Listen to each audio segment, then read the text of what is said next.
O assunto de hoje é Sistema de Unidades de Conservação. Para iniciar aqui o assunto, eu vou colocar aqui uma parte que vai falar sobre territórios que são muito importantes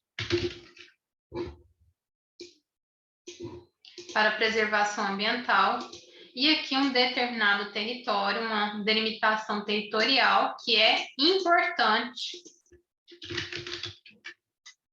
para a preservação do meio ambiente. Então, aqui há territórios muito importantes e territórios que são importantes, mas não muito importantes. Aqui a gente já vê o seguinte, que quando eu falo em territórios muito importantes, eu preciso de um sistema que vai garantir a conservação desse território com características especiais, ou seja, com características naturais relevantes. E aqui, então, é necessário desenvolver, já que é um território muito importante, é necessário desenvolver um sistema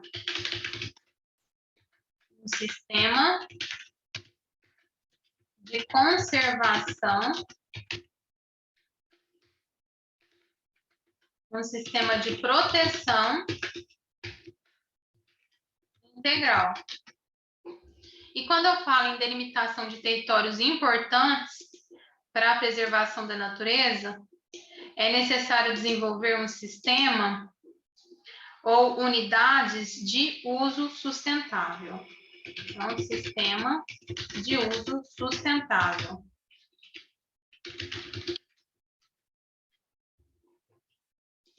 E para iniciar nossa conversa, a gente vai começar aqui pelo sistema de proteção integral e desenvolver todos os conceitos para que a gente entenda como que essa unidade ela deve ter ali, ela deve ser desenvolvida. Para proteger o quê? Para proteger o meio ambiente. Então, aqui a gente vai fazer uma primeira leitura da própria Constituição Federal, do artigo 225, que vai falar o seguinte: todos têm direito ao meio ambiente ecologicamente equilibrado, bem de uso comum do povo e essencial à sadia qualidade de vida, impondo-se ao poder público e à coletividade o dever de defendê-lo e preservá-lo para as presentes e futuras gerações. O parágrafo 1º vai falar: para assegurar a efetividade desse direito, incumbe ao poder público, inciso 3, definir em todas as unidades da federação espaços territoriais e seus componentes a serem especialmente protegidos, sendo a alteração e a supressão permitidas somente através de lei, vedada qualquer utilização que comprometa a integridade dos atributos que justifiquem sua proteção. Então, aqui é uma ordem que a Constituição está dando de que os entes federativos, seja União, Estado, municípios ou Distrito Federal, que eles criem espaços, delimitem os seus espaços de áreas que serão ali, que serão taxadas com uma maior regulamentação, com uma maior proteção ambiental. E quanto mais essas áreas, quanto mais importante, quanto mais relevante essas áreas naturais, mais essa proteção ela será mais rigorosa. Então, aqui o sistema de proteção integral, ele é mais rigoroso em termos de regras, em termos de utilização desse território natural, do que esse sistema de uso sustentável. Então, essa é uma primeira diferenciação. E aí a gente tem que lembrar que essas áreas elas podem ser constituídas tanto por áreas públicas quanto por áreas privadas. Em alguns momentos a gente vai ver que o próprio poder público ele vai intervir de forma diferenciada em alguns aspectos do território, principalmente do território que é protegido por esse sistema de proteção integral, e ele vai agir por meio da desapropriação. Então, aqui, a Lei 9.985, ela vai criar um sistema que regula a própria Constituição Federal. Lembrem, a Constituição Federal falou, olha, territórios não, olha, unidades da federação, municípios, estados, União, Distrito Federal, olha, unidades da federação, criem territórios, espaços protegidos com o objetivo de proteger o meio ambiente. Então, ele dá essa ordem, inclusive, se essa ordem não for cumprida, nós podemos usar de mandado de injunção, porque isso não deve ser mera palavra da Constituição, isso deve ser realmente desenvolvido. Mas a Constituição não cria essas unidades de proteção, sejam elas integrais, sejam elas de proteção que vise a sustentabilidade. Quem vai criar é uma lei ou um ato do poder público. Então, é um ato do poder público, que pode ser um decreto ou uma lei. E a gente lembra que, para proteção, é possível criar essas áreas com uma regulamentação mais fácil. Por quê? Porque o que é interessante aqui é que cada vez mais tem o quê? Tem essas áreas mais amplificadas, mais protegidas. Não admitindo, assim, um regresso ambiental. Então, o que é necessário aqui perceber é que quanto mais essas áreas forem ampliadas e protegidas, melhor. Portanto, aqui, para a criação dessas áreas, é necessário apenas o ato do poder público.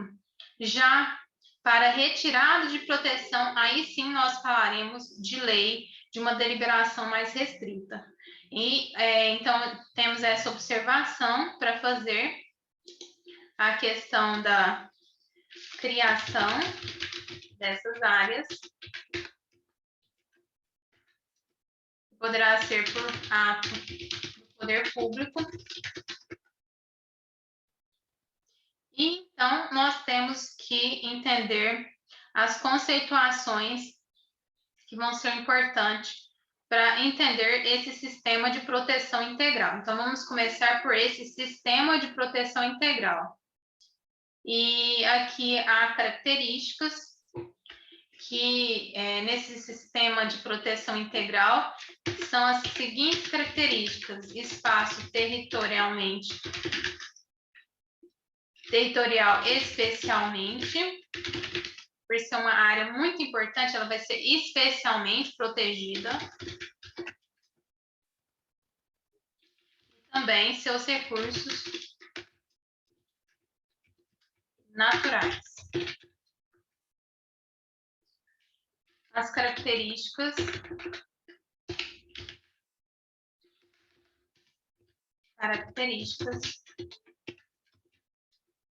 naturais relevantes. Essas áreas vão ser, como a gente colocou aqui em cima, vão ser áreas criadas ou instituídas pelo poder público, por meio de um ato do poder público.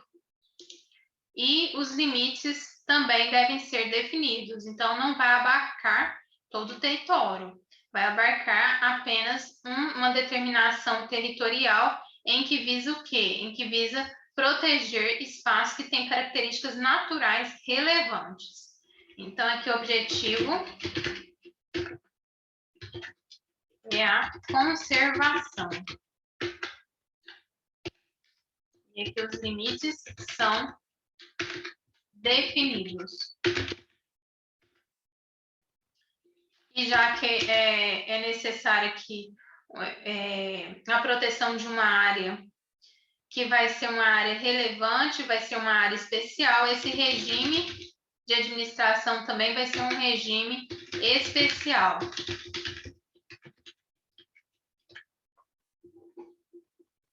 O artigo 2º aqui vai dar as primeiras conceituações da Lei 9985 de 2000, que vai regular a própria Constituição Federal, que falou faça.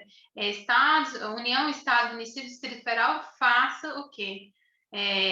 Um dever de agir para a criação de um sistema de unidades de conservação, de uma delimitação de áreas que tem aí essas características naturais relevantes para o fim de proteção. E aí essa lei 9985 de 2000, ela vai regulamentar o artigo 225, parágrafo 1º, inciso 1 e 2, e 3, inciso 7 da Constituição Federal, e institui o Sistema Nacional de Unidades de Conservação da Natureza e dá outras providências. E aqui o artigo, para mim, no momento mais importante, vai ser o artigo 2º, porque através dessas conceituações aqui, a gente vai entender o que faz parte da unidade de conservação no seu sentido integral e o que faz parte da unidade de conservação em seu sentido sustentável. Então, a gente vai fazer essa diferenciação, diferenciando primeiramente os conceitos. Então, o que é necessário entender no primeiro momento é o que é unidade de conservação, porque a Constituição não falou que precisa criar áreas, unidades de conservação, mas o que são essas unidades de conservação? E isso vem estabelecido no artigo 2º, inciso 1, unidade de conservação, espaço territorial e seus recursos ambientais, incluindo águas jurisdicionais, com características naturais relevantes. Então, as características naturais aqui, elas devem ser o quê? Na questão das unidades de proteção integral relevantes, legalmente instituído pelo poder público com os objetivos de conservação e limites definidos. Então, vai conservar e vai definir um espaço territorial e político para aquilo, sob o regime especial de administração ao qual se aplicam garantias adequadas de proteção. Inciso 2, conservação. Então, a conservação aqui é a forma que vai ter uma orientação, uma administração do uso, o manejo do uso humano da natureza, compreendendo a preservação, a manutenção, a utilização sustentável, a restauração e a recuperação do ambiente natural, para que possa produzir o maior benefício em bases sustentáveis às atuais gerações, mantendo seu potencial de satisfazer as necessidades e aspirações das gerações futuras e garantindo a sobrevivência dos seres vivos. Então, aqui há uma primeira conceituação do que é conservação, porque a conservação está ali justamente atrelada à própria unidade. Então, vai fazer uma unidade, que é essa delimitação territorial, que tem ali incluído, inclusive, as águas jurisdicionais, e isso tudo é feito com o objetivo de conservação da natureza. Por isso, unidades de conservação. E para conservar é necessário o quê? É necessário um planejamento para utilizar essas áreas. E a conservação, então, visa a satisfação de necessidades não só presentes, mas também das necessidades futuras. E aí a gente já pode fazer uma questão para melhor entender.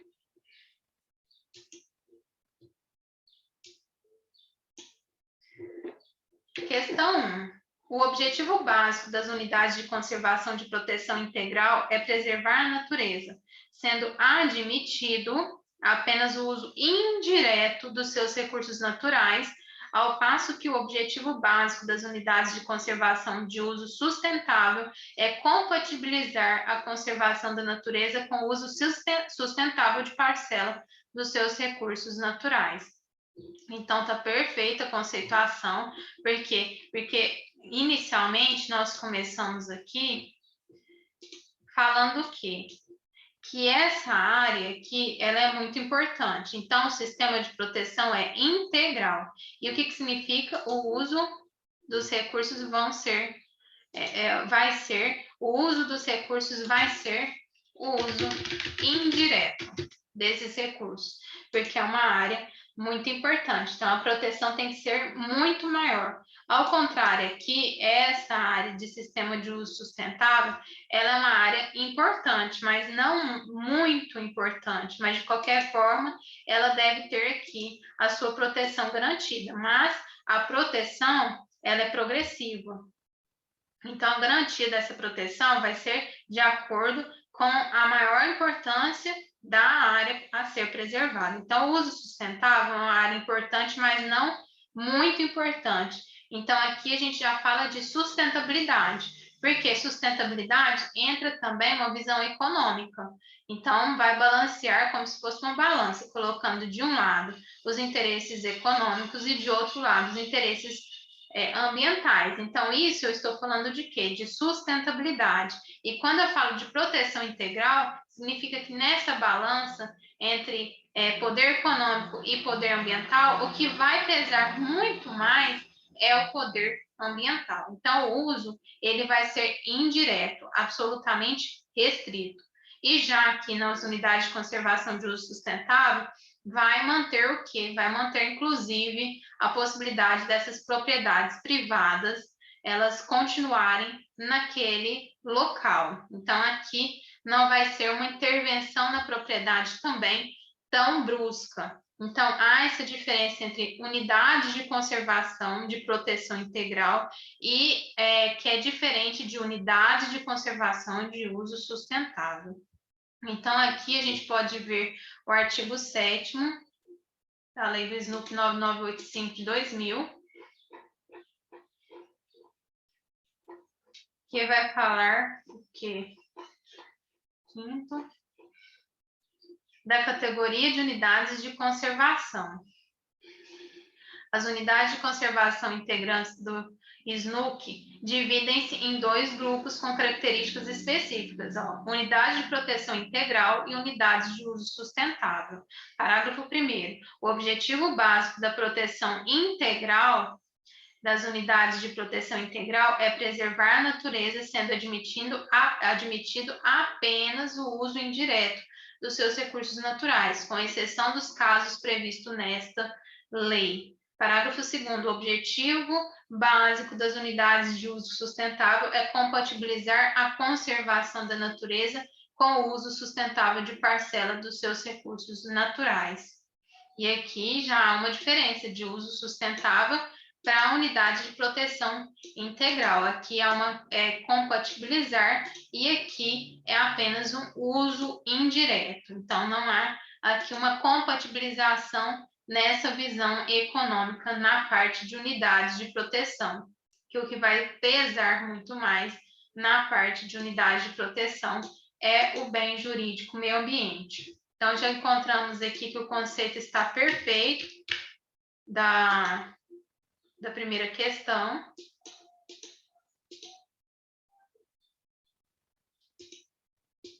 Vamos para a questão próxima.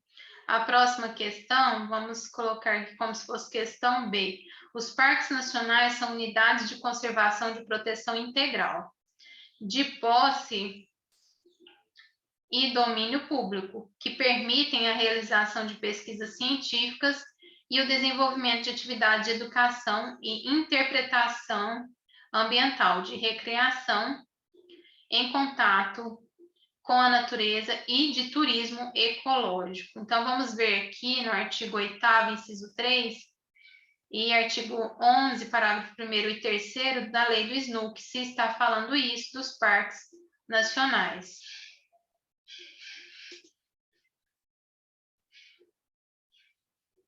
Então, o grupo de unidades de proteção integral é composto pelas seguintes categorias.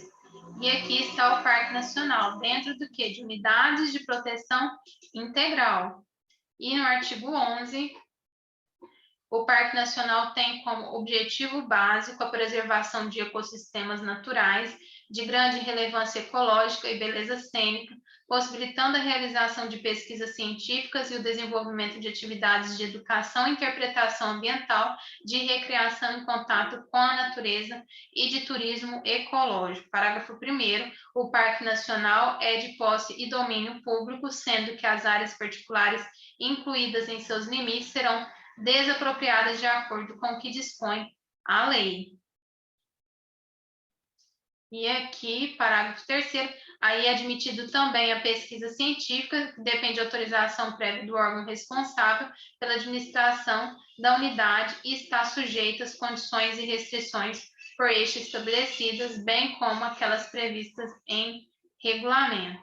Então, aqui fala das visitas, fala que é posse de domínio público, são áreas particulares incluídas em seus limites que serão desapropriadas, então as áreas particulares elas devem ser desapropriadas, não há esse convívio entre o particular e o público, então aqui já vemos uma proteção integral, por isso que o Parque Nacional está ali dentro das unidades de conservação integral. Então vamos ler de novo a questão. Os parques nacionais são unidades de conservação e proteção integral? Perfeito. De posse do domínio público? Perfeito. Que permitem a realização de pesquisas científicas e o desenvolvimento de atividade de educação e interpretação ambiental, de recreação e contato com a natureza e de turismo ecológico. Então, foi tudo isso que a gente leu e mais um pouco. Por quê? Porque ele ainda acrescenta que aquelas áreas privadas serão desapropriadas em prol dessa conservação que está ali dentro dessas unidades de conservação e proteção integral, que são os parques nacionais. Agora, antes de ir para a questão 2, vamos olhar mais alguns tipos de conceituação para que haja um amadurecimento para as próximas questões. Então, aqui, a gente, no inciso 3 do artigo 2º da Lei 9985 de 2000, Lei do SNUC, a gente vai ver o conceito de diversidade biológica ou biodiversidade. Quando a gente fala de diversidade, a gente vai lembrar de quê? De variabilidade, de diversos, o que é variável.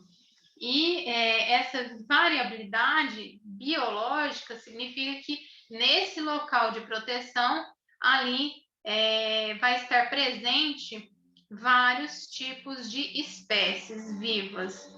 E esses vários tipos de espécies vivas, em sua unidade, ela vai o que? Estar ligada à diversidade de espécies vivas. Então, aqui a gente vai colocar o termo variabilidade.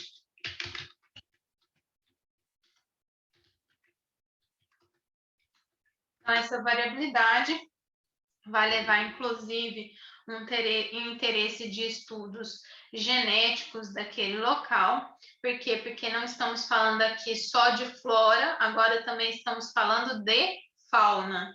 Então, essa lei, ela traz uma proteção para biodiversidade. E uma das proteções também que vem no âmbito jurídico com essa questão de biodiversidade é a Convenção da Biodiversidade Biológica, que foi assinada pelo Brasil. Então, Convenção da Diversidade Biológica. A diversidade vem sempre com essa questão de estudo, de genética, de fauna, de variabilidade, diversidade, espécies e coisa viva, né? Então, coisas que estão ali e que vão participar desse ecossistema. E aqui vem o decreto-lei, em que o Brasil ele assina e concorda com essa proteção da diversidade. Ele foi assinado em 2001, por meio da medida provisória 2.186 de 2001, e vem falar sobre a Convenção sobre a Diversidade Biológica. Então, é interessantíssimo aqui a proteção de todas essas espécies para manter um equilíbrio ali na questão da fauna. Então, vem aqui a disposição das medidas provisórias e aqui entra a questão das definições, porque é interessante aqui, por quê? Porque essa questão da fauna, ela tem aqui um interesse de estudo genético, porque aquilo ali, ele vai virar um patrimônio genético, por isso que os estudos, eles vão querer explorar aquele local por meio de amostras. Então, aqui o patrimônio genético é informação de origem genética contida em amostras do todo ou de parte de espécime vegetal, fúngico, microbiano ou animal, na forma de moléculas e substâncias provenientes do metabolismo destes seres vivos e de extratos obtidos desses organismos vivos ou mortos encontrados em condições in situ, dentro do seu ambiente natural, e ex situ, ao contrário, fora, inclusive domesticados ou mantidos em coleções ex situ, desde que coletados em condições in situ no território nacional, na plataforma continental ou na zona econômica exclusiva.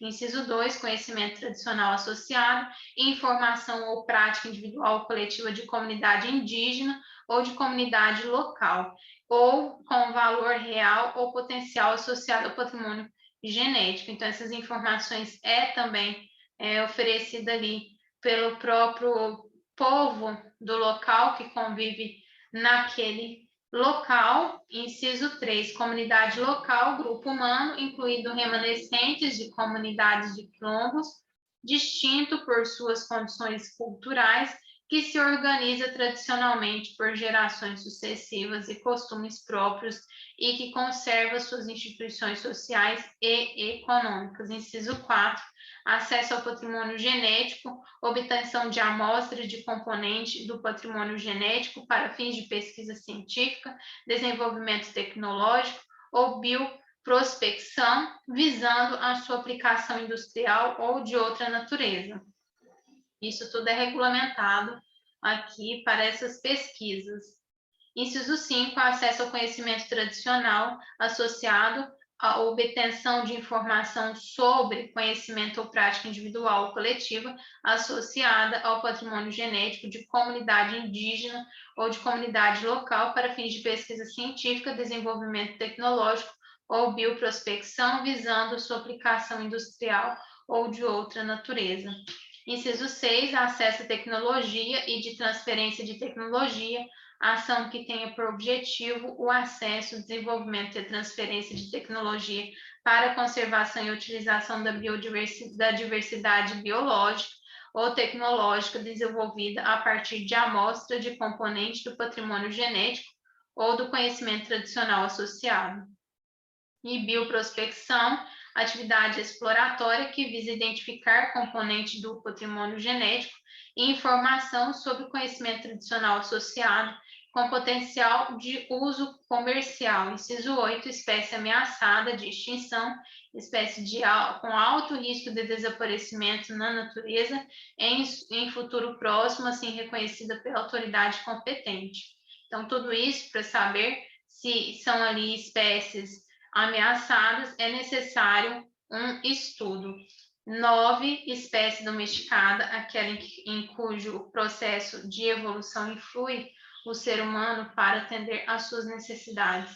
Inciso 10, autorização de acesso e de remessa, quer dizer, não é de qualquer forma que vai entrar ali para fazer um estudo nessas áreas que são áreas de proteção, inclusive da biodiversidade. Então, é um documento que permite, sob condições específicas, o acesso à amostra do componente do patrimônio genético e sua remessa à instituição destinatária, o acesso a conhecimento tradicional associado. 11, autorização especial de acesso e de remessa, documento que permite, sob condições específicas, o acesso à amostra de componente do patrimônio genético, a sua remessa à instituição destinatária e o acesso a conhecimento tradicional associado com prazo de duração de até 2 anos, renovável por igual período. E termo de transferência de material, instrumento de adesão a ser firmado pela instituição destinatária antes da remessa de qualquer amostra de componente do patrimônio genético, indicando, quando for o caso, se houve acesso a conhecimento tradicional associado.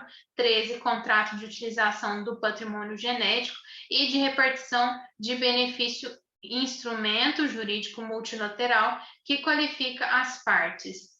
O objeto e as condições de acesso e de remessa de componente do patrimônio genético e de conhecimento tradicional associado, bem como as condições para repartição de benefícios. Condição ex situ, manutenção de amostra de componente do patrimônio genético fora de seu habitat natural, em coleções vivas ou mortas. Então, aqui a gente vê que há toda uma burocracia para que mantenha o nosso patrimônio da diversidade biológica, inclusive em suas questões de fiscalização.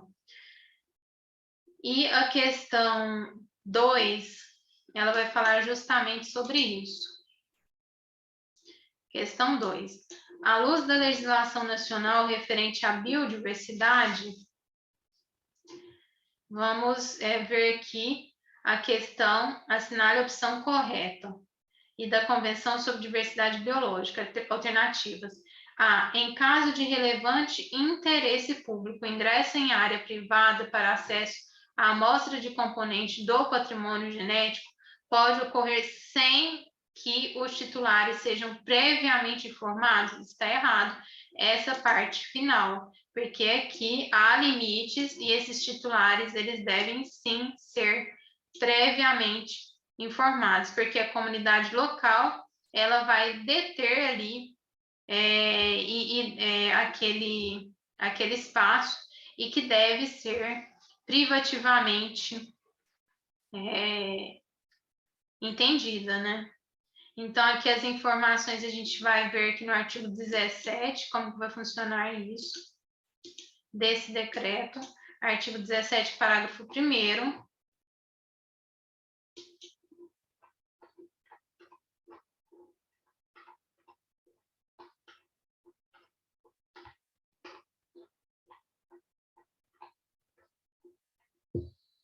Artigo 17. Em caso de relevante interesse público, assim caracterizado pelo Conselho de Gestão, o ingresso em área pública ou privada para acesso à amostra de componente do patrimônio genético dispensará a anuência prévia dos seus titulares, garantindo a estes o disposto no artigo 24 e 25 desta medida provisória. Mas aí tem o parágrafo 1º. No caso previsto no caput deste artigo, a comunidade indígena, a comunidade local ou o proprietário deverá ser previamente informado. Então, aqui há essa necessidade prévia de informação, o que torna a questão errada.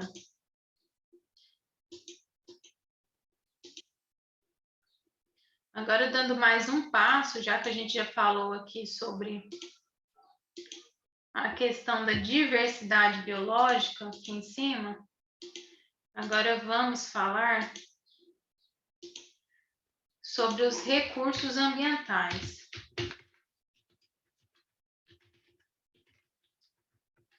E aí a gente vai lembrar de solo, água,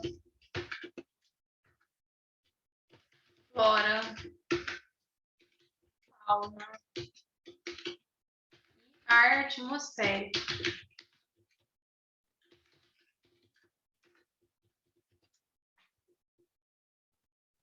E onde a gente vai ver a conceituação de recursos ambientais. Vamos ver na Lei 9985 de 2000, que vai conceituar da seguinte forma. Artigo 2º.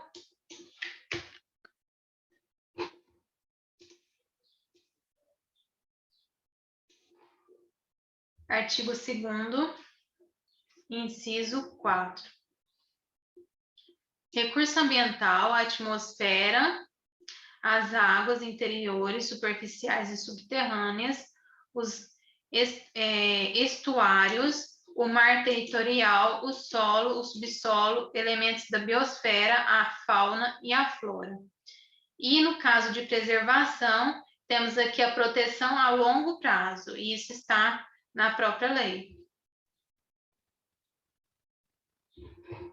Inciso 6. Proteção integral. Manutenção dos ecossistemas livre de alterações causadas por interferência humana, admitindo apenas o uso indireto dos seus atributos naturais. Então, se é proteção, se vem de uma conservação, e essa conservação deve ter ali uma proteção integral, então é porque é uma área muito importante. Por isso, proteção integral, que poderá ser só analisado o seu uso por meio indireto. Então, o uso ele vai ser bastante restrito daquela área para os seres humanos. Inciso 7, conservação in situ. Então, falamos de proteção integral, que não admite as alterações causadas por interferências humanas, a não ser por uso indireto. Vamos colocar isso na folha.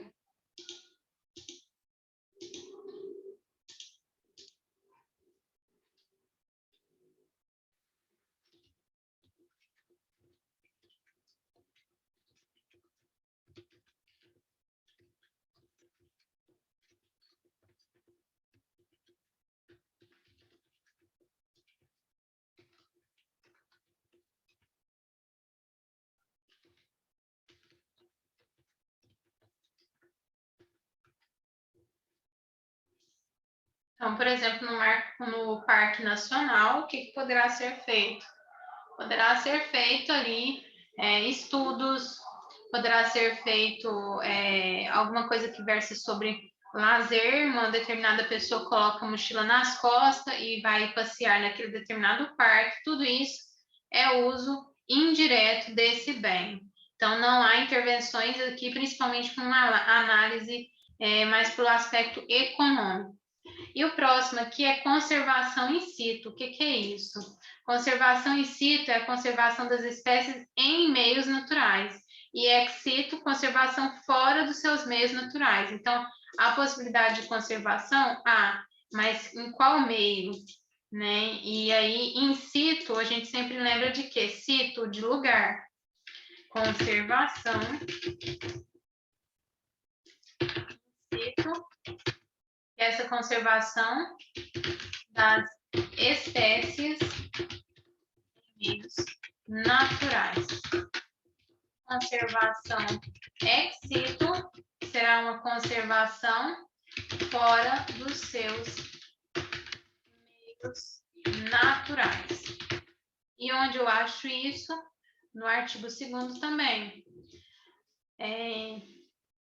Inciso 7, conservação in situ, conservação de ecossistemas e habitat naturais e a manutenção e recuperação de populações viáveis de espécies em seus meios naturais. Então, aqui, em uma perspectiva de fauna, quando houver ali uma necessidade, é necessário que haja o quê? Que haja a recuperação das populações para garantia da diversidade. E essa manutenção é feita aqui in situ, quer dizer, no próprio ambiente natural, no próprio meio natural.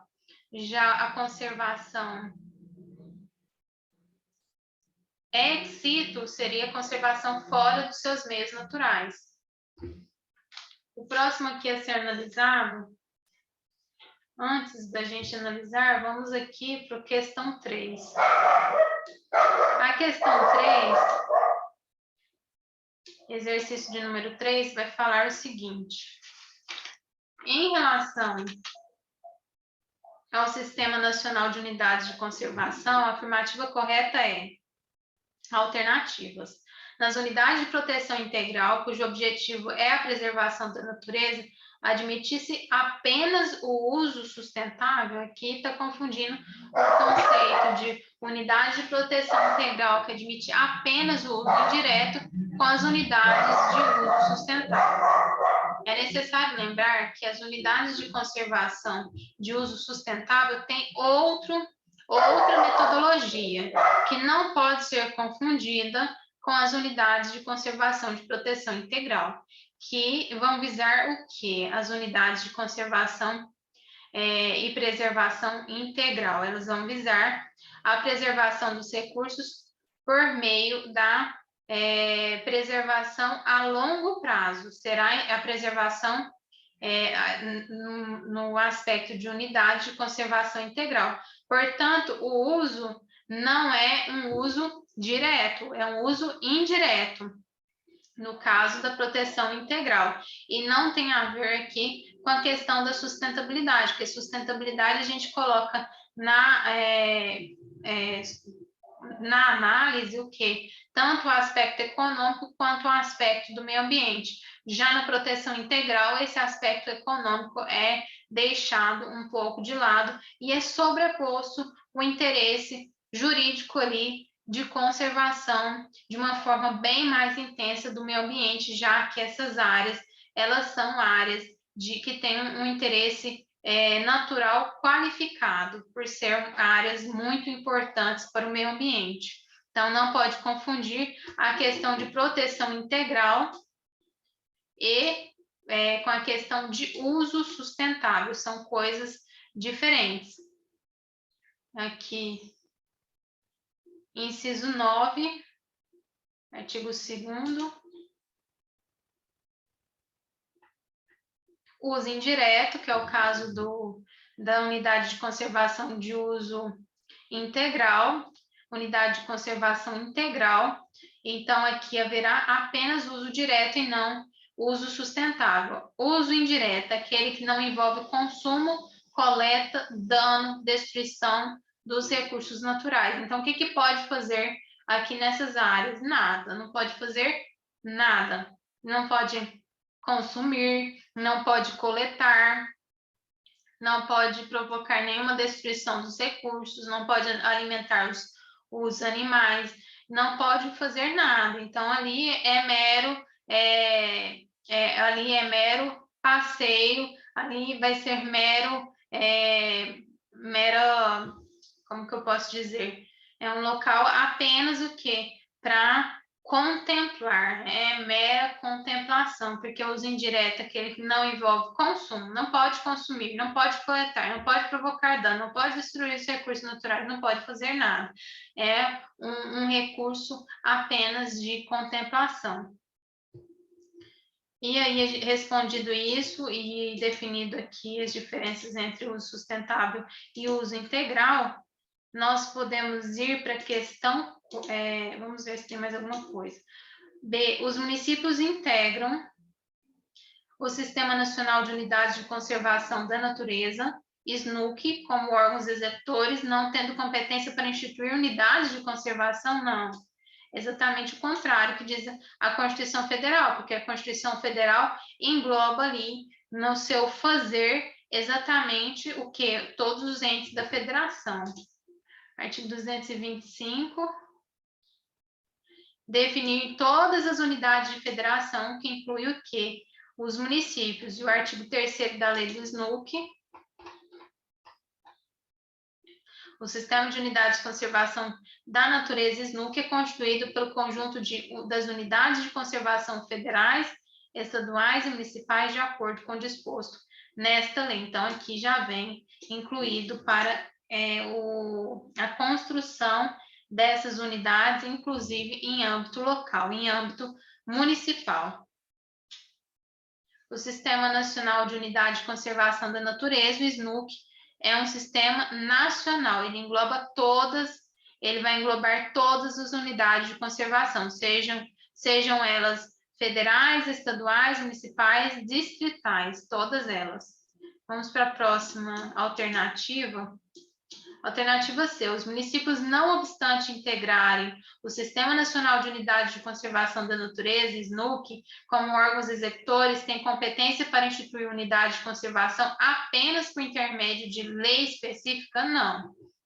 Aqui, o que a Constituição quer? Facilidade para quê? Para preservar o meio ambiente, não permitindo um entendimento de regresso a essa conservação. Então, aqui deve o quê? Ser facilitado a conservação dessas unidades. Então, aqui a conservação ela não é criada apenas por intermédio de lei específica. Então, o artigo 22 da lei do SNUC vai estabelecer que as regras, vão estabelecer regras. O artigo 22 ele vai estabelecer as regras, além de poder aqui ser instituído em qualquer ente da federação, que é criado por ato do poder público, artigo 22. Vamos ver aqui que estabelece o artigo 22.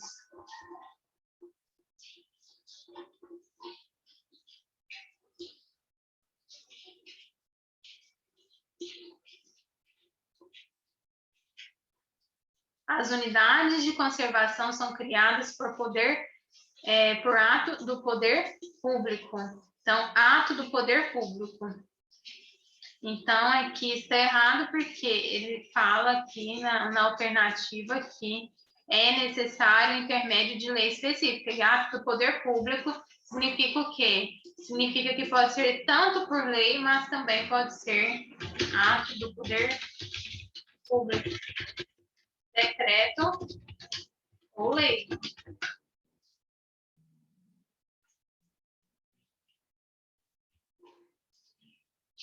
Vamos ver a próxima alternativa.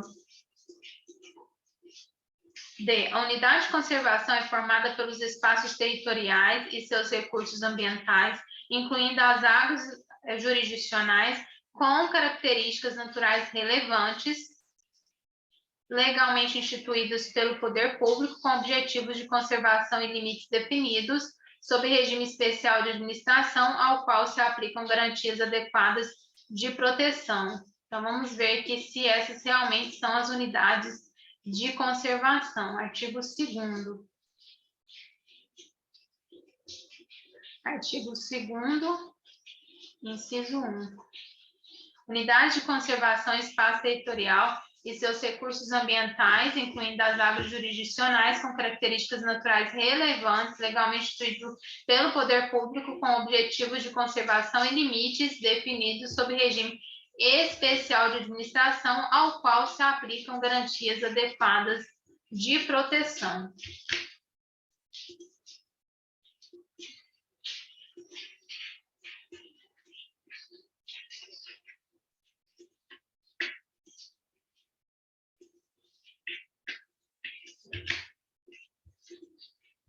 Vamos ver se está certo. Aqui fala que é espaço territorial e seus recursos ambientais, incluindo as águas jurisdicionais, está certo? Com características naturais relevantes, perfeito.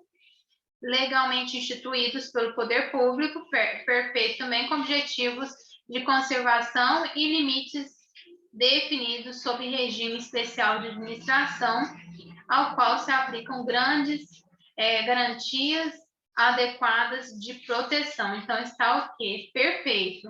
Letra D. E a letra E, vamos ver aqui. O Parque Nacional tem como objetivo a preservação integral da biota. Você está falando de biota. E demais atributos naturais existentes em seus limites sem interferência humana direta ou modificação ambientais, excetuando-se as medidas de recuperação de seus ecossistemas alterados e as ações de manejo necessárias para recuperar e preservar o equilíbrio natural, a diversidade biológica e os processos ecológicos naturais. Aqui não traz o conceito de parque nacional, e sim de reserva biológica. Então, reserva biológica é o quê? Ela tem por objetivo a preservação integral da biota e demais atributos naturais existentes em seus limites, sem interferência humana direta em modificações ambientais, excetuando-se as medidas de recuperação de seus ecossistemas alterados e as ações de manejo necessárias para recuperar e preservar o equilíbrio natural, a diversidade biológica e os processos ecológicos naturais. Então, aqui está falando de reserva biológica e não parque nacional. O parque nacional, a gente vai ver aqui previsto no artigo 11, o Parque Nacional tem como objetivo básico a preservação de ecossistemas naturais de grande relevância ecológica e beleza cênica, possibilitando a realização de pesquisas científicas e o desenvolvimento de atividades de educação e interpretação ambiental, de recreação em contato com a natureza e de turismo ecológico. Então, aqui é errado falar que essa conceituação de Parque Nacional, porque aqui trata sobre reserva biológica. Então, antes de ir aqui para 4, vamos só colocar aqui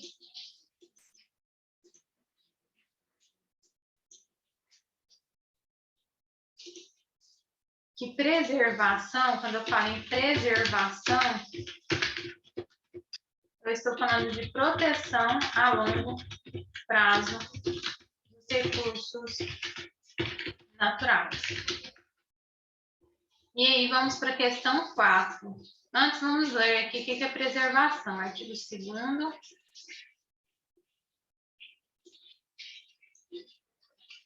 Conservação, manejo, preservação.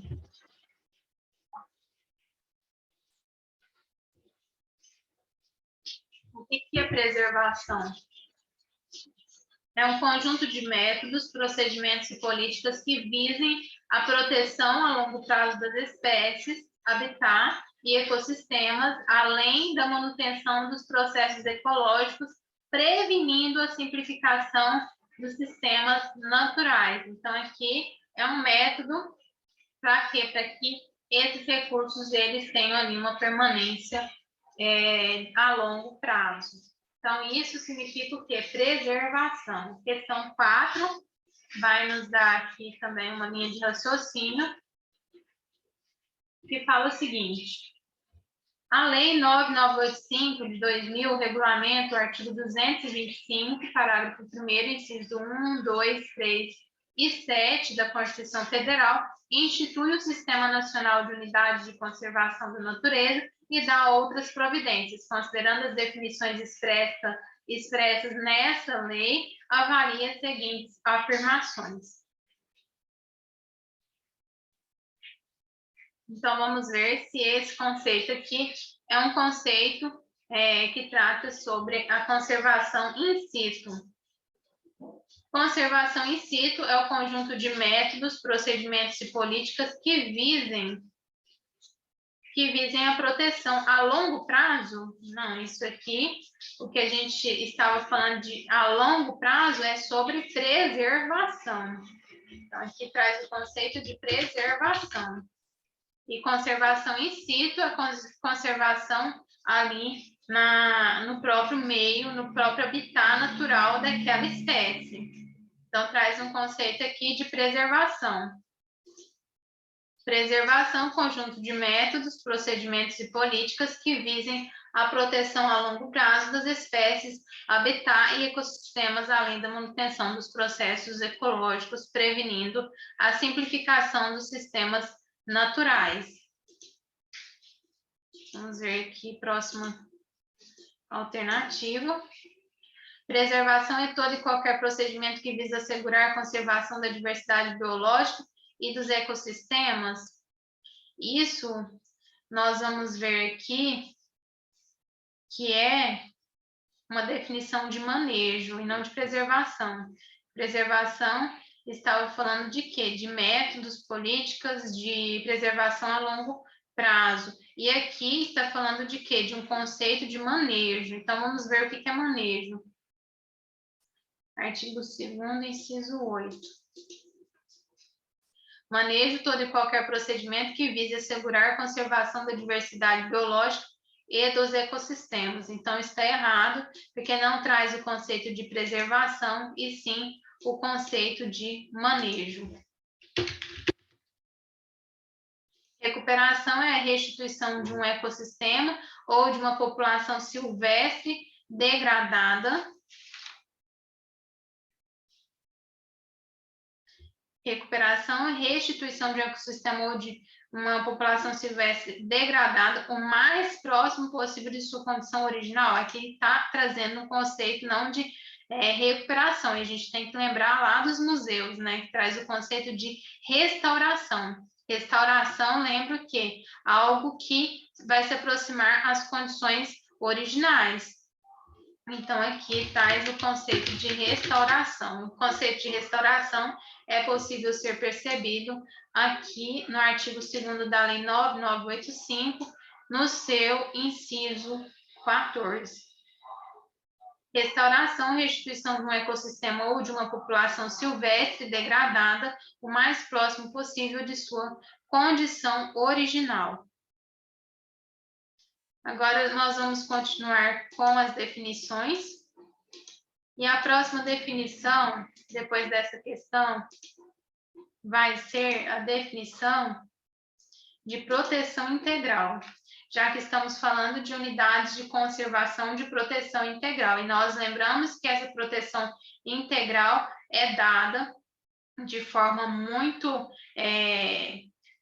restrita. Por quê? Porque esse uso ele é absolutamente restrito. Então, ele vem aqui nos dar um entendimento que o uso é apenas indireto. Por quê? Porque não admite a intervenção humana. Então, a proteção integral não admite alteração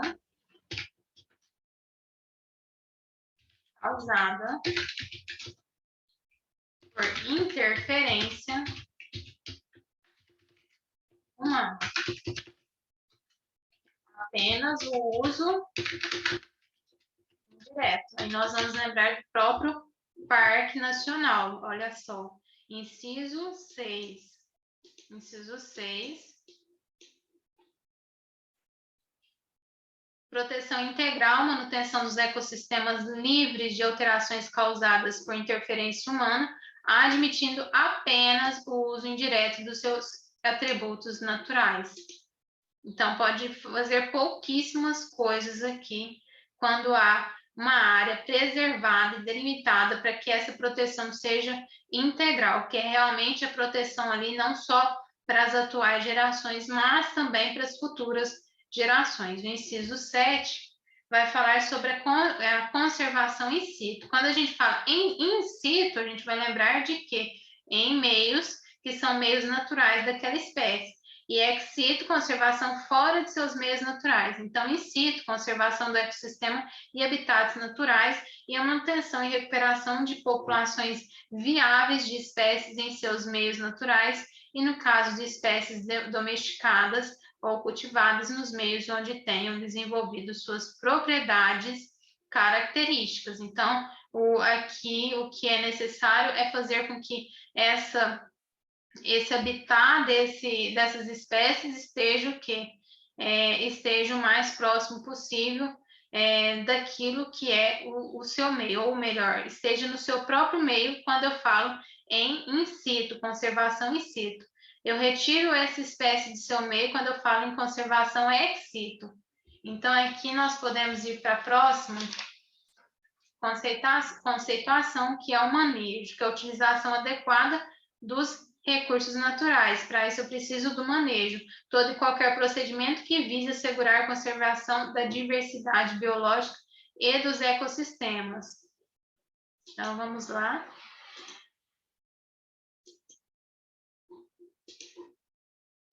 Quando eu falo em manejo, trago essa questão da administração, da utilização adequada dos recursos naturais. Administração dos recursos ambientais para obtenção de quê? Benefícios. Então, esse é o manejo. Depois eu vejo aqui que há diversos tipos de uso. Então, eu tenho aqui o uso indireto dos recursos, que é a forma de utilização das unidades de proteção integral, que tem um regramento mais rigoroso.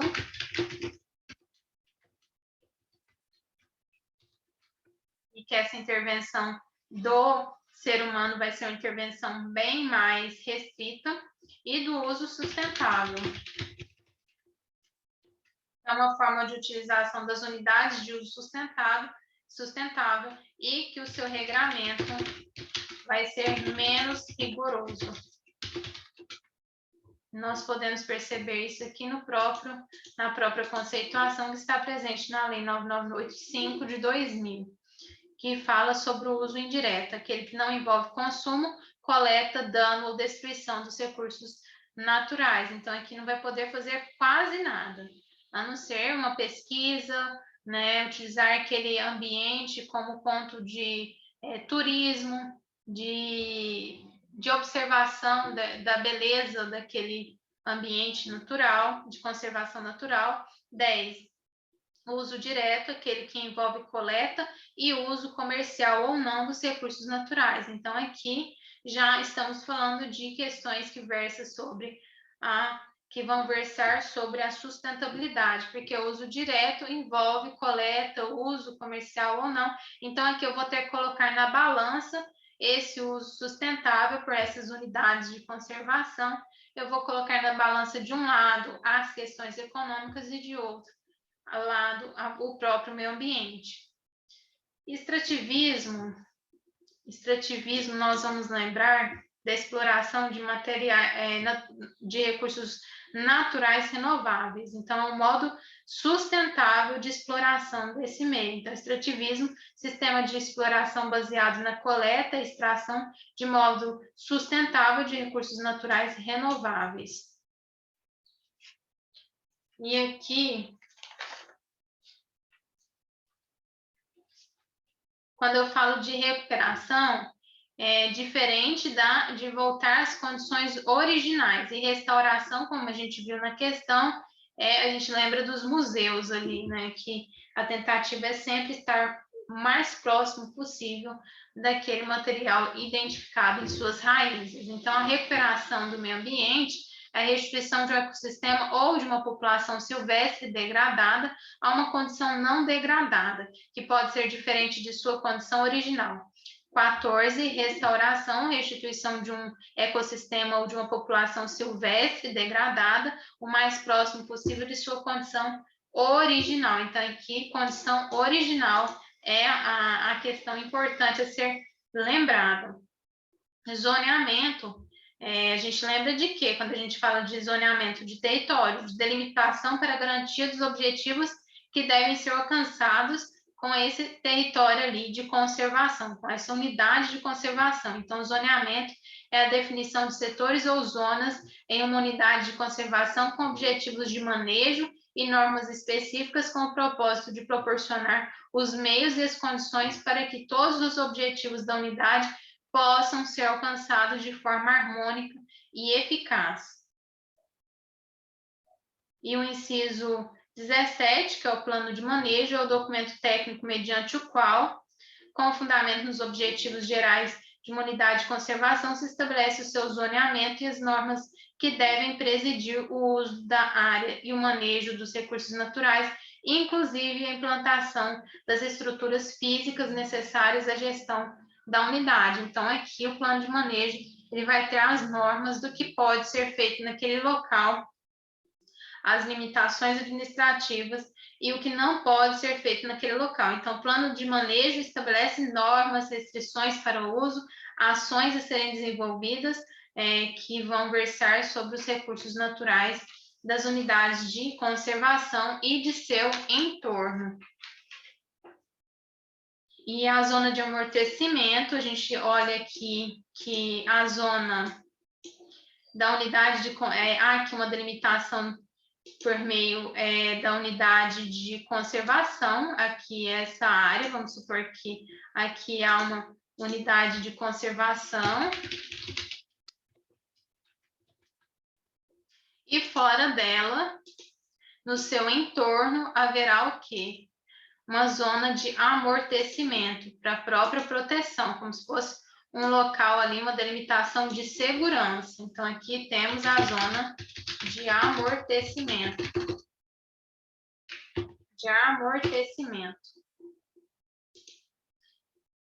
E aí a gente vai ler agora. Zona de amortecimento em torno de uma unidade de conservação, onde as atividades humanas estão sujeitas a normas e restrições específicas, com o propósito de minimizar os impactos negativos sobre a unidade. Então, aqui, quando fala em zona de amortecimento, visa ali um entorno, como se fosse uma cerca, vamos dizer assim, no modo figurado, uma cerca elétrica ali, para que essa proteção seja efetivada, não somente dentro daquele âmbito, daquela casa ecológica, mas também ali no seu entorno. Artigo 19, corredores ecológicos, que é essa conectividade entre fragmentos de áreas naturais. Então, sempre é necessário, não é sempre necessário, é facultativo, mas é interessante ter esses corredores ecológicos para fazer com que esse fluxo ali possibilite sempre estar naquela área que vai ser uma área de proteção, através também desses corredores ecológicos, que versa o quê? Uma conectividade desses fragmentos naquelas áreas naturais. Então, um determinado ali animal, ele vai ter aquela conectividade por meio de corredores ecológicos. Então, ele não vai desviar do seu habitat. Então, esses corredores ecológicos são porções de ecossistemas naturais ou seminaturais ligando unidades de conservação que possibilitam, entre elas, o fluxo de genes e o movimento da biota, facilitando a dispersão de espécies e a recolonização de áreas degradadas, bem como a manutenção de populações que demandam para sua sobrevivência áreas com extensão maior do que aquela das unidades individuais.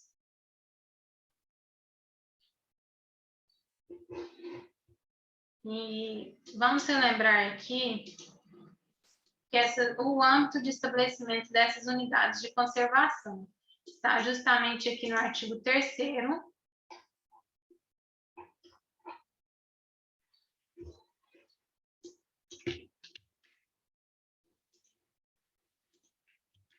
o Sistema Nacional de Unidades de Conservação da Natureza, SNUC, é constituído pelo conjunto das unidades de conservação federais, estaduais e municipais, de acordo com os dispostos nesta lei. Então, é no âmbito federal, estadual e municipal que a gente vai ver que, efetivamente, esse Sistema Nacional de Unidade de Conservação ele vai ser concretizado. Então, âmbito federal, estadual e municipal.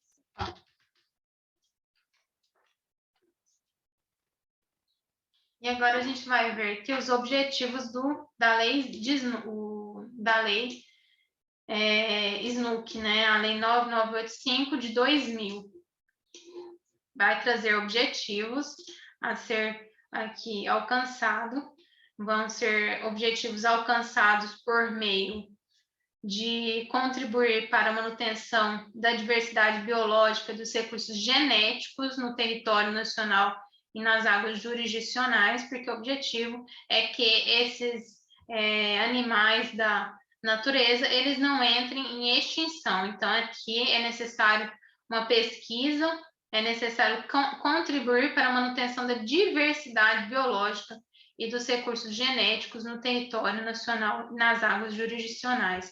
2, proteger as espécies ameaçadas de extinção no âmbito regional e nacional. 3, contribuir para a preservação e restauração da diversidade de ecossistemas naturais. 4, promover o desenvolvimento sustentável a partir dos recursos naturais. 5, promover a utilização dos princípios e práticas de conservação da natureza no processo de desenvolvimento.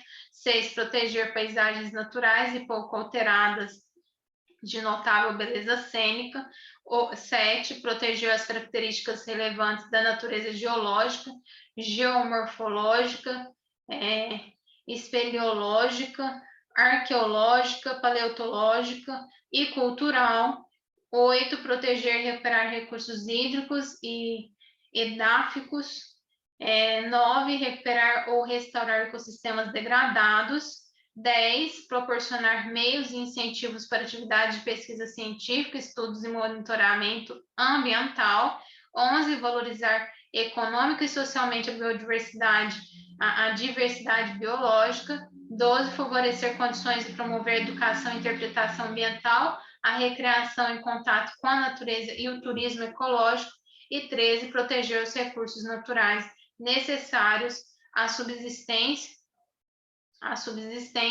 de populações tradicionais, respeitando e valorizando seu conhecimento e sua cultura e promovendo-as social e economicamente. Então, a gente vê aqui que há um objetivo de promover e também de proteger o meio ambiente.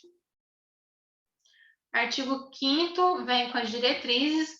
O SNUC será regido por diretrizes, e aqui é necessária essa leitura mesmo, essa leitura técnica, porque assim é que cai nas provas.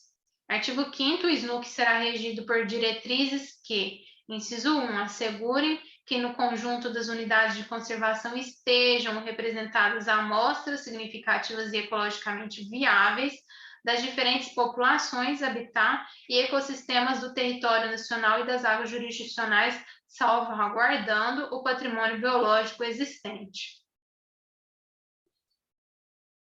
Inciso 2, assegurem os mecanismos e procedimentos necessários ao envolvimento da sociedade no estabelecimento e na revisão da política nacional de unidades de conservação. 3, assegurem a participação efetiva das populações locais, da criação, implantação e gestão das unidades de conservação. 4, busquem o apoio e a cooperação de organizações não governamentais, de organizações privadas e pessoas físicas para o desenvolvimento de estudos, pesquisas científicas, práticas de educação ambiental, atividades de lazer, de turismo ecológico, monitoramento, manutenção e outras atividades de gestão das unidades de conservação. Então, aqui é a forma com que há esse planejamento para proteção. 5, incentivem as populações locais e as organizações privadas a estabelecerem e administrarem unidades de conservação dentro do sistema nacional. 6, assegurem nos casos possíveis a sustentabilidade econômica das unidades de conservação. 7, permitam o uso das unidades de conservação para conservação in situ da população, de populações, quer dizer, dentro do seu próprio meio, que é um meio de conservação natural dessas espécies, de populações das variantes genéticas selvagens dos animais e plantas domesticados e recursos genéticos silvestres.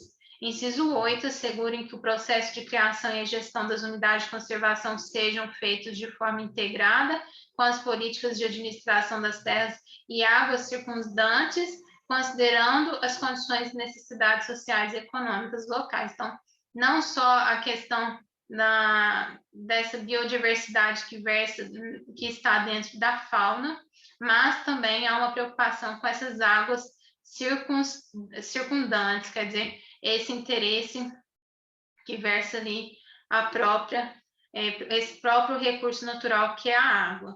Inciso 9, considerem as condições e necessidades das populações locais no desenvolvimento e adaptação de métodos e técnicas de uso sustentável dos recursos naturais. Inciso 10, garantam as populações tradicionais cuja subsistência dependa da utilização de recursos naturais existentes no interior das unidades de conservação, meios de subsistência alternativos ou a justa indenização pelos recursos perdidos. Inciso 11, garantam uma alocação adequada dos recursos financeiros. 12, busquem conferir as unidades de conservação nos casos possíveis e respeitadas as conveniências da administração, autonomia administrativa e financeira. 13, busquem proteger grandes áreas por meio de um conjunto integrado de unidades de conservação. Grandes áreas, porque quanto maior essa área, melhor. Quanto maior essa área, mais proteção. Por isso que essa área pode ser criada, inclusive, por ato do poder público que versa ali um decreto ou mesmo a própria lei. Os órgãos, a gente vai ver aqui, que são os órgãos consultivos e órgãos central, órgãos executores. E aí a gente vai dividir esses órgãos para a gente ver como que funciona. Aqui já é uma questão organizacional para dar efetividade a esses direitos que estão aqui previstos como direitos que vão cuidar do bem jurídico meio ambiente. Então, o órgão consultivo deliberativo, ele vai ser constituído por Conselho Nacional do Meio Ambiente, CONAMA, com as atribuições de acompanhar a implementação do sistema. Então, é um órgão máximo de deliberação. O órgão central, o Ministério do Meio Ambiente, com a finalidade de coordenar o sistema. Vamos ver mais órgãos. E órgãos executores. Esse a gente vai ver lá na ponta. Órgãos executores, o Instituto Chico Mendes e o IBAMA, em caráter supletivo. O caso do IBAMA, os órgãos estaduais, o Instituto Chico Mendes e o IBAMA, e em caráter supletivo, os órgãos estaduais e municipais com a função de implementar o SNUC. Então, aqui, os órgãos executores, a gente vai colocar aqui como centro o Instituto Chico Mendes e o IBAMA. Então, aqui realmente com um poder de polícia, um poder de execução. E para subsidiar a proposta de criação e administrar as unidades de conservação federais, estaduais e municipais nas respectivas esferas. Então, esses aqui são trabalhos promovidos por órgãos executores. Depois que a gente entendeu isso, a gente pode criar um quadro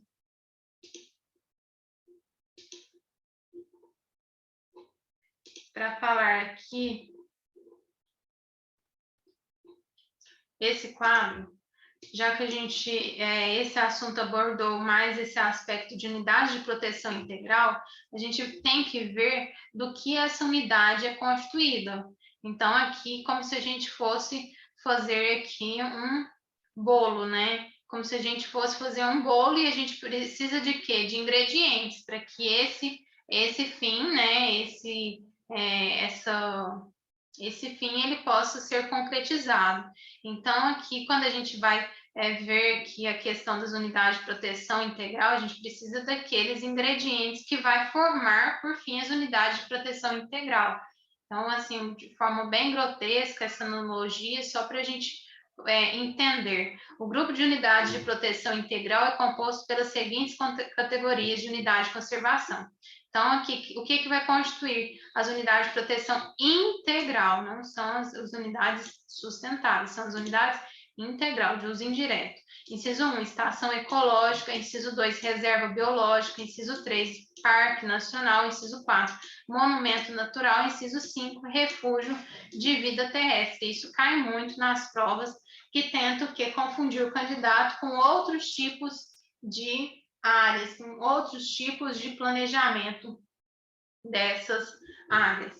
Então, aqui para proteção integral só temos estação ecológica, reserva biológica, parque nacional, monumento natural e refúgio da vida silvestre, de vida silvestre. E aqui no artigo 9º a gente vai ter um estudo mais aprofundado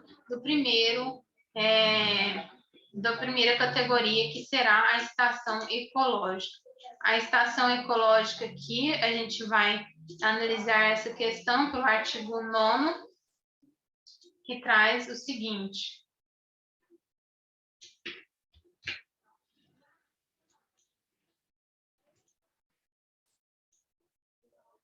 Aí a gente vai falar aqui natureza, desapropriação, visitação, pesquisa científica, alterações do ecossistema, que vai formar a própria proteção ali de forma mais rigorosa. Então, aqui, a posse e domínio são posse e domínios públicos, vão ser de natureza posse e domínios públicos.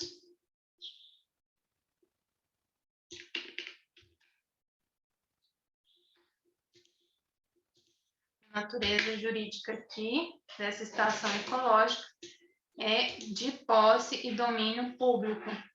Para haver desapropriação, vamos ver aqui. De preservar, sendo proibido as áreas particulares incluídas em seus limites serão desapropriadas de acordo com o que dispõe a lei. Então, aqui pode sim haver a desapropriação.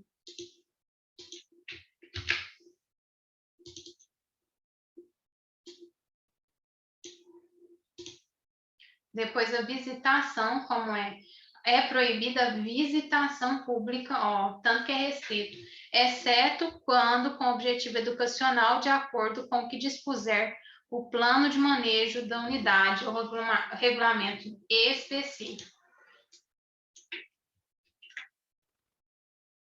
Então, aqui, essa estação ecológica, o uso dessa estação ecológica é extremamente rigoroso.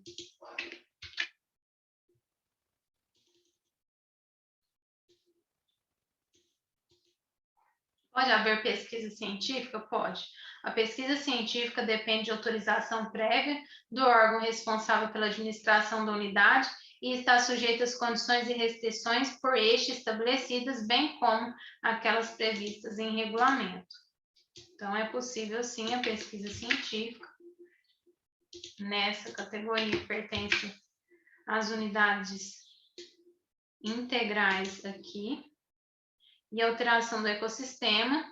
Na estação ecológica só podem ser permitidas alterações dos ecossistemas no caso de medidas que visem a restauração de ecossistemas modificados. Então, assim, a gente vê que a alteração também é super restrita. O manejo de espécies com o fim de preservar a diversidade biológica, coleta de componentes dos ecossistemas com finalidades científicas E aqui a gente vê aquela questão genética, do patrimônio genético, inciso 4, pesquisas científicas cujo impacto sobre o ambiente seja maior do que aquele causado pela simples observação ou pela coleta controlada de componentes de ecossistemas em uma área correspondente a, no máximo, 3% da extensão total da unidade e até o limite de 1.500 hectares. Isso aqui nós colocaremos na parte de alteração do ecossistema.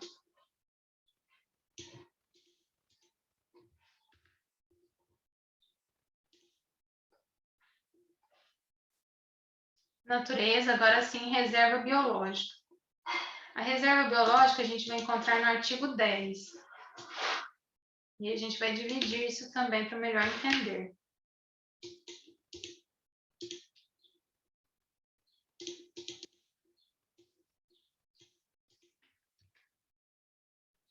A natureza também, a natureza jurídica continua sendo aqui de posse e domínio público.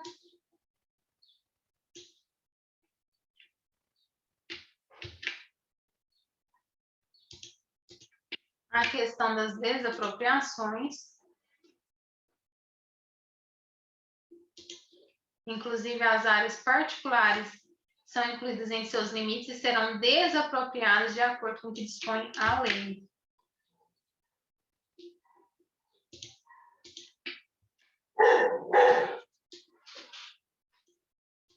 A questão da visitação, é proibida a visitação pública, exceto aquela com objetivo educacional, de acordo com o regulamento específico. Então, aqui, visita só para finalidades educacionais, objetivo educacional.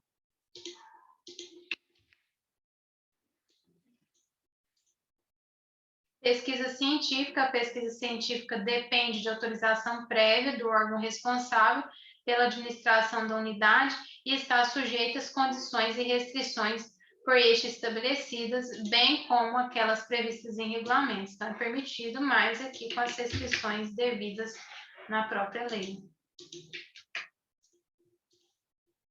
Alterações no ecossistema.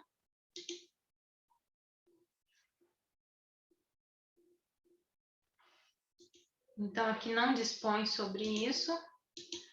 Vamos, então, para o artigo 11.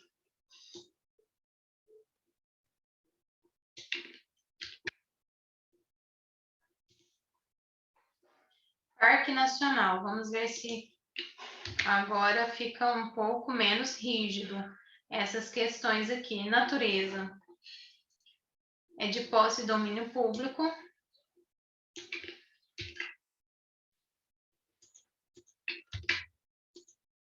Desapropriação. Será que há desapropriação? Aqui, inclusive, as áreas particulares realmente são aqui removidas em prol do Parque Nacional, sendo que essas áreas particulares, incluídas em seus limites, serão desapropriadas de acordo com o que dispõe a lei. Vamos ver a visitação. Visitação pública está sujeita às normas e restrições estabelecidas no plano de manejo de unidade. Então, aqui é um plano de manejo, essa questão administrativa dessas unidades e as normas estabelecidas pelo órgão responsável por sua administração.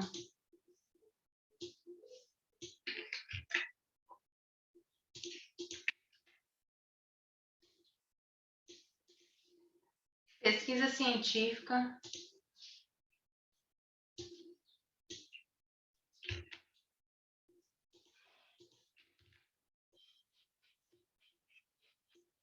A pesquisa científica depende de autorização prévia do órgão responsável pela administração da unidade e está sujeita às condições e restrições por este estabelecido. Então, é admitida a pesquisa, mas depende de autorização.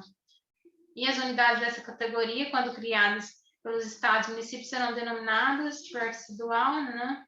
E aqui não dispõe das alterações do ecossistema. Monumento natural. Também cai.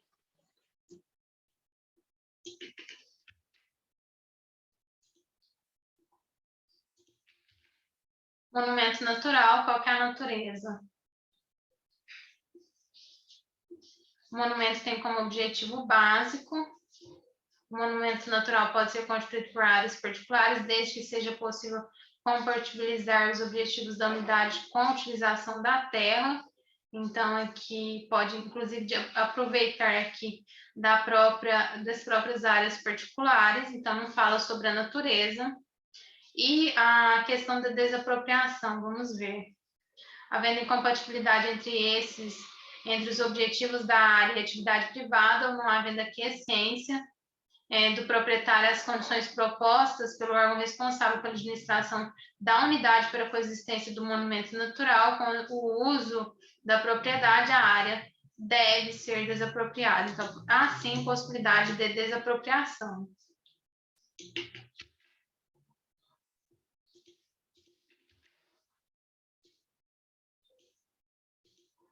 Visitação. A visitação pública está sujeita às condições e restrições estabelecidas no plano de manejo da unidade, às normas estabelecidas pelo órgão responsável por sua administração e aquelas previstas em regulamento. Então, é possível a visitação, mas também há restrições. Não pode ser de qualquer forma. Aqui não dispõe sobre pesquisa nem alterações do ecossistema. O próximo aqui é o refúgio da vida silvestre, também constitui aqui uma categoria das unidades de conservação integral.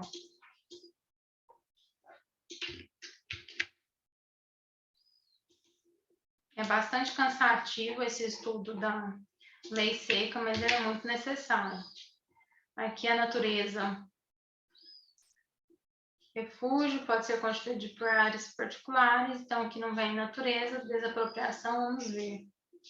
Havendo incompatibilidade entre os objetivos da área e as atividades privadas ou não havendo aquiescência do proprietário, também haverá ali a necessidade de áreas desapropriadas, mas apenas no caso em que esses proprietários não conduzir ali uma prática de conservação, uma prática de que aquiescência às condições do órgão responsável. Então, haverá, sim, a desapropriação nesse caso. Nesses casos.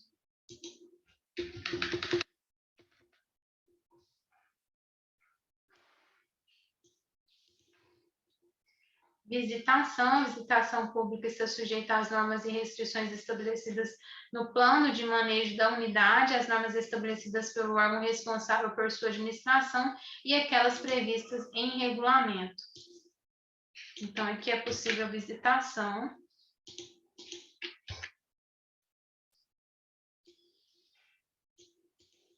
Pesquisa científica. A pesquisa científica depende de autorização prévia do órgão responsável pela administração da unidade, está sujeito às condições e restrições por este estabelecidas, bem como aquelas previstas em regulamento. Então, é possível, sim, a pesquisa científica.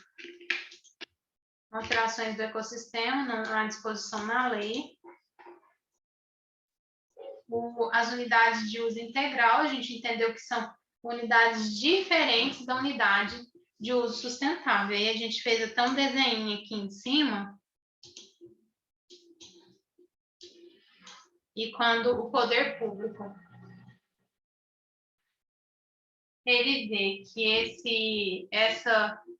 esse território aqui ele é muito importante, ele vai estabelecer o que? Um sistema de maior proteção, por isso chamado sistema de proteção integral. Quando ele vê que é importante essa delimitação de área por conta de uma qualificação dessa preservação, dessa natureza que ali está, aí é importante, mas não muito importante, aí sim haverá um sistema de uso sustentável. Então, a gente vê que aqui há uma diferença entre sistema de proteção integral e sistema de uso sustentável.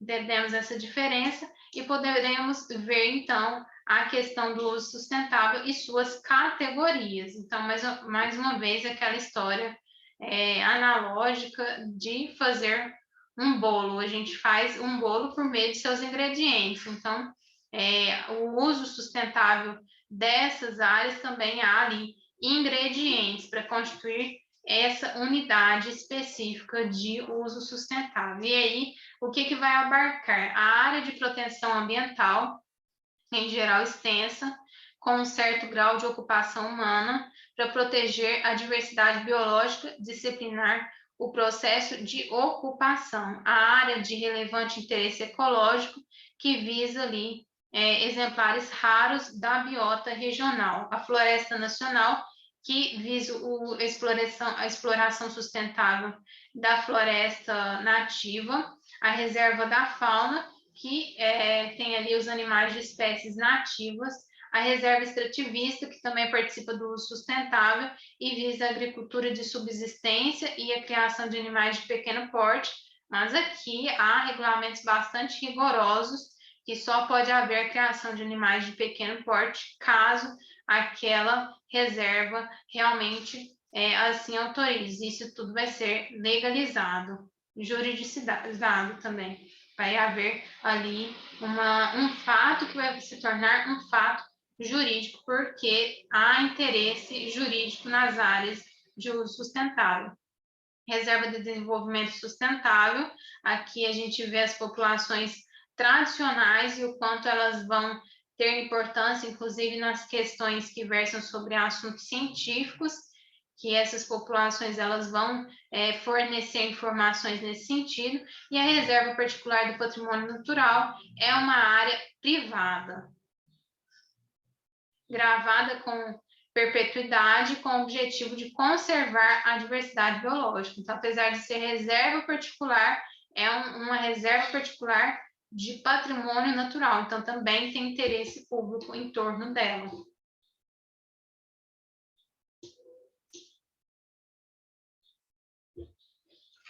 Sabendo disso, depois de ter feito o quadro, definido aqui as diferenciações, e aí a gente já falou de floresta nacional. A floresta nacional está aqui no artigo 18. Então, aqui constituem grupos de unidades de uso sustentável as seguintes categorias de unidade de conservação: área de proteção ambiental, área relevante de interesse ecológico, floresta nacional, reserva extrativista, reserva de fauna, reserva de desenvolvimento sustentável e reserva particular do patrimônio natural. E aqui vem as definições de área de proteção ambiental e todas as suas condições. É importante ler a floresta nacional, a reserva extrativista também, o que são essas reservas, e que a gente vê que há uma agricultura de subsistência. E a gente lembra aqui dos seringueiros da Amazônia, né, nesse caso. A reserva extrativista também faz parte dessa questão de agricultura sustentável e respeito à cultura local. A reserva da fauna,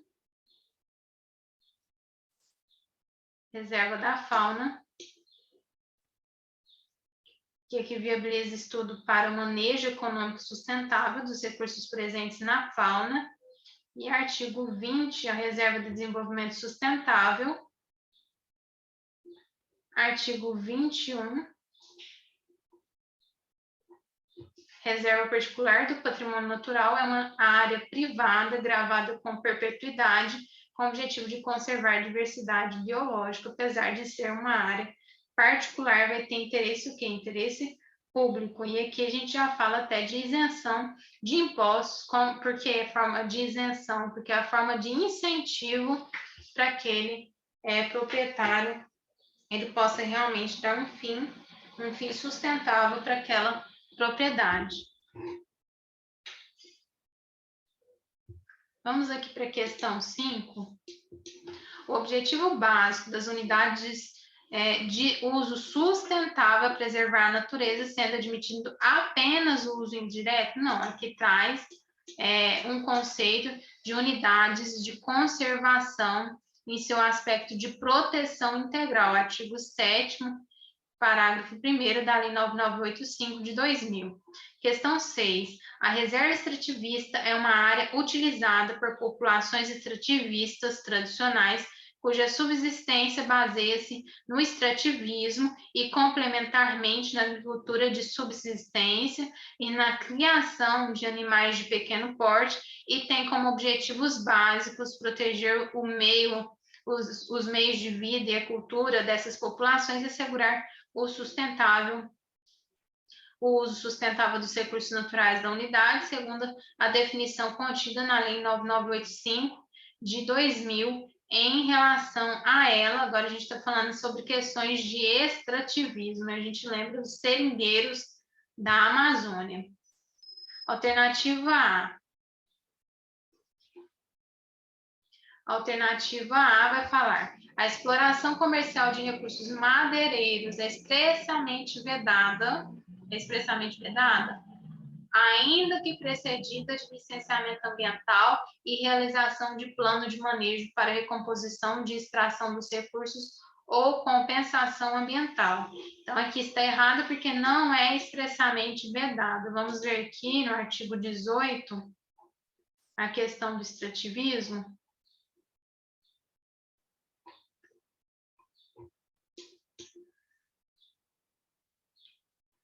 Parágrafo 7º, a exploração comercial de recursos madeireiros só será admitida, então não é expressamente vedada, em bases sustentáveis e em situações especiais e complementares às demais atividades desenvolvidas na reserva extrativista, conforme o disposto em regulamento e no plano de manejo da unidade.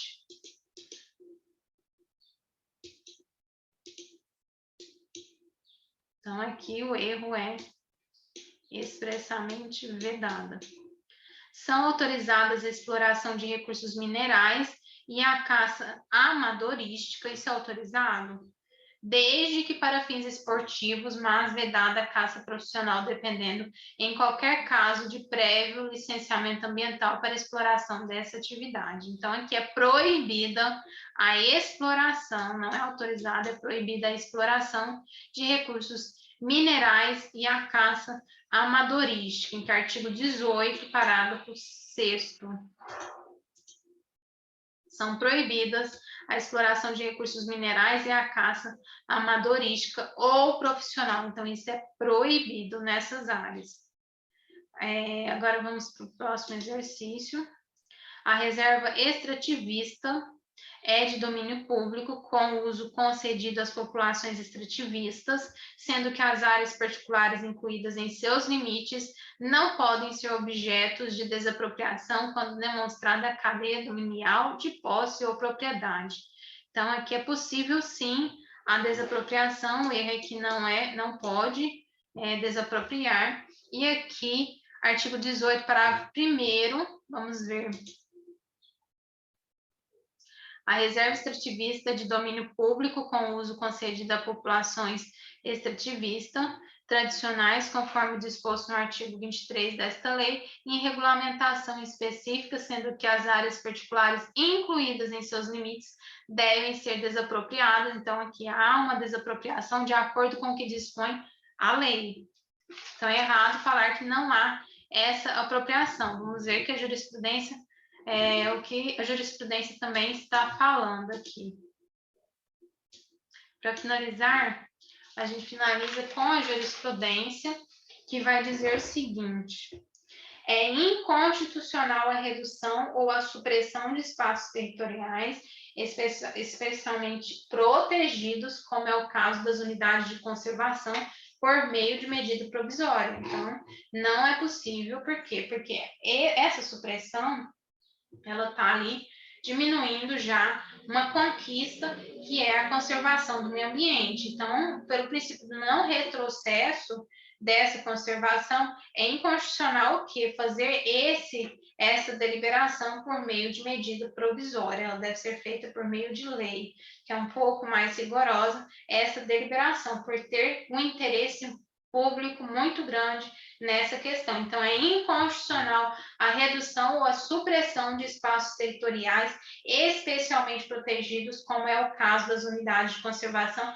por meio de medida provisória. Isso viola o artigo 225, parágrafo 1º, inciso 3 da Constituição Federal, que ele estabelece justamente isso, a questão da supressão aqui por meio de lei. Assim, a redução ou a supressão de unidades de conservação somente é permitida mediante lei em sentido formal. A medida provisória possui força de lei, mas o artigo 225, parágrafo 1º, inciso 3 da Constituição Federal de 88, exige lei em sentido estrito.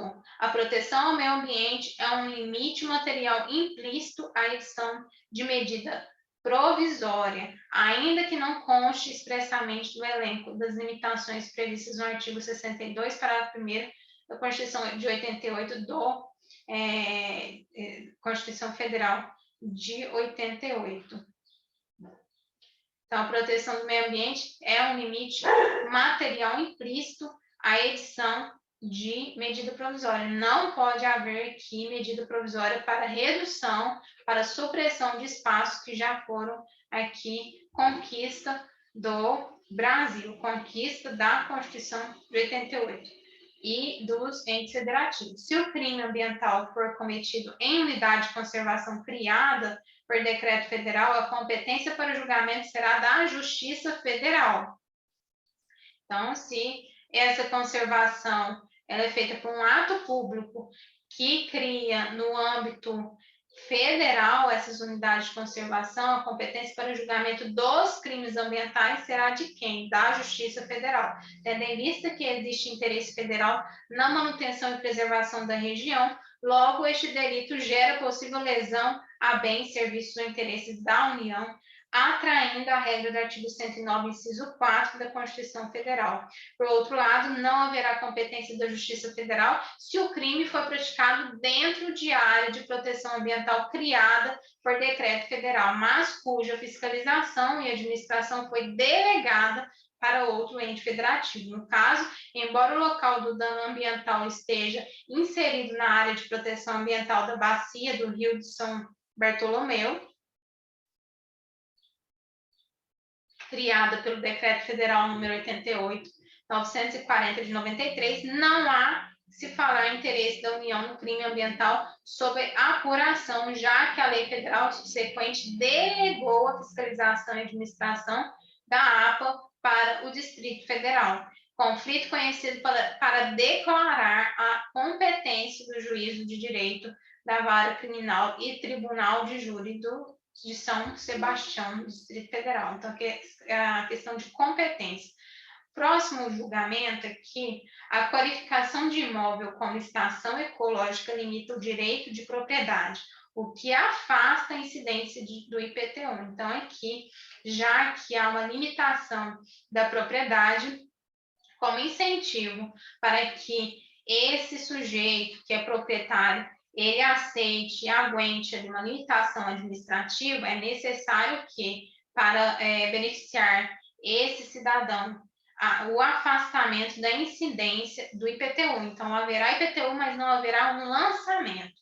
Então, aqui não haverá uma finalização pelo crédito tributário IPTU. A inclusão do imóvel do particular em estação ecológica representa uma evidente limitação administrativa imposta pelo Estado, ocasionando o esvaziamento completo dos atributos inerentes à propriedade, retirando-lhe o domínio útil do imóvel. Além disso, o artigo 49 da Lei 9985 de 2000, do SNUC, estabelece que a área de uma unidade de conservação de proteção integral é considerada zona rural para efeitos legais, motivo pelo qual não incide o IPTU, mas sim o ITR.